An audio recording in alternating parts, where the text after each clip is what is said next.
Part 1. August. Locks. I went straight to room 301 on the third floor. Now I was glad I'd gone on that little tour because I knew exactly where to go and didn't have to look up once. I noticed that some kids were definitely staring at me now. I did my thing of pretending not to notice. I went inside the classroom, and the teacher was writing on the chalkboard while all the kids started sitting at different desks. The desks were in a half circle facing the chalkboard, so I chose the desk in the middle toward the back, which I felt would make it harder for anyone to stare at me. I still kept my head way down, just looking up enough from under my bangs to see everyone's feet. As the desk started to fill up, I did notice that no one sat down next to me. A couple of times someone was about to sit next to me, then changed his or her mind at the last minute and sat somewhere else. Hey, August! It was Charlotte, giving me her little wave as she sat down at the desk in the front of the class. Why anyone would ever choose to sit way up front in a class, I don't know. Hey, I said, nodding hello. Then I noticed Julian was sitting a few seats away from her, talking to some other kids. I know he saw me, but he didn't say hello. Suddenly, someone was sitting down next to me. It was Jack. Jack. What's up? He said, nodding at me. Hey, Jack, I answered, waving my hand, which I immediately wished I hadn't done because it felt kind of uncool. Okay, kids, okay. Everybody settle down, said the teacher, now facing us. She had written her name, Miss Petosa, on the chalkboard. Everybody find a seat, please. Come in, she said to a couple of kids who had just walked in the room. There's a seat there and right there. She hadn't noticed me yet. Now, the first thing I want everyone to do is stop talking and... She noticed me. Put your backpacks down and quiet down. She had only hesitated for a millionth of a second, but I could tell the moment she saw me. Like I said, I'm used to it by now. I'm going to take attendance and do the seating chart. She continued, sitting on the edge of her desk. Next to her were three neat rows of accordion folders. When I call your name, come up and I'll hand you a folder with your name on it. It contains your class schedule and your combination lock, which you should not try to open until I tell you to. Your locker number is written on the class schedule. Be warned that some lockers are not right outside this class, but down the hall. And before anyone even thinks of asking, no, you cannot switch lockers and you can't switch locks. Then, if there's time at the end of this period, we're all going to get to know each other a little better, okay? Okay. She picked up the clipboard on her desk and started reading the names out loud. Okay, so Julian Owens, she said, looking up. Julian raised his hand and said, here, at the same time.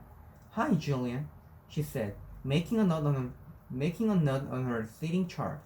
She picked up the very first folder and held it out toward them.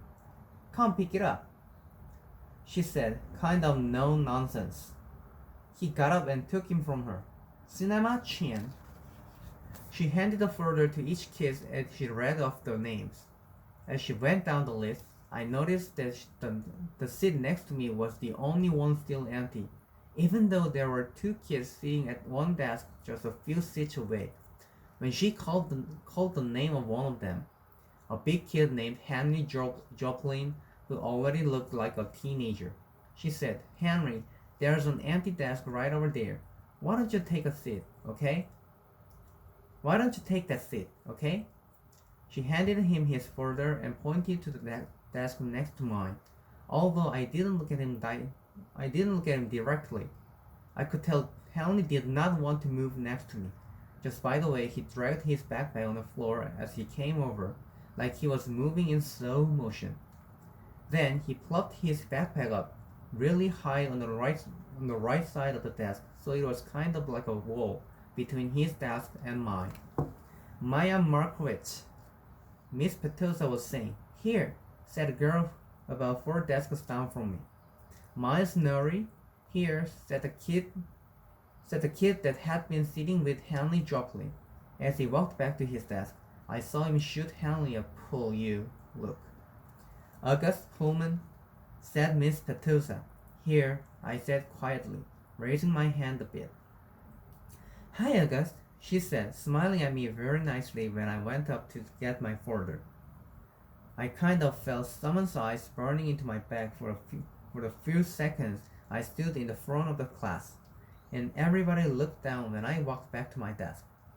I resisted spinning the combination when I sat down, even though everyone else was doing it, because she had specifically told us not to. I was already pretty good at opening locks anyway, because I've used them on my bike.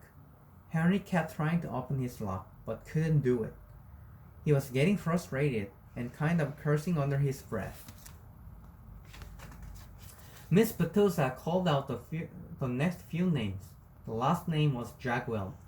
After she handed Jack his folder, she said, Okay, so everybody write your combinations down somewhere safe that you won't forget, okay? But if you do forget, which happens at least 3.2 times per semester, Mrs. Garcia has a list of all the combination numbers. Now go ahead. Take your locks out of your folders and spend a couple of minutes practicing how to open them. Though I know some of you went ahead and did it anyway. She was looking at Henry when she said that. And in the meanwhile, I'll tell you guys a little something about myself. And then you guys can tell me a little about yourselves and we'll get to know each other. Sound good? Good. She smiled at everyone, though I felt like she was smiling at me the most. It wasn't a shiny smile like Mrs. Garcia's smile, but a normal smile, like she meant it. She looked very different from what I thought teachers were going to look like. I guess I thought she'd look like Miss Fall from Jimmy Neutron, an old lady with a big bun on top of her head. But in fact, she looked exactly like Mon Mothma from Star Wars Episode 4.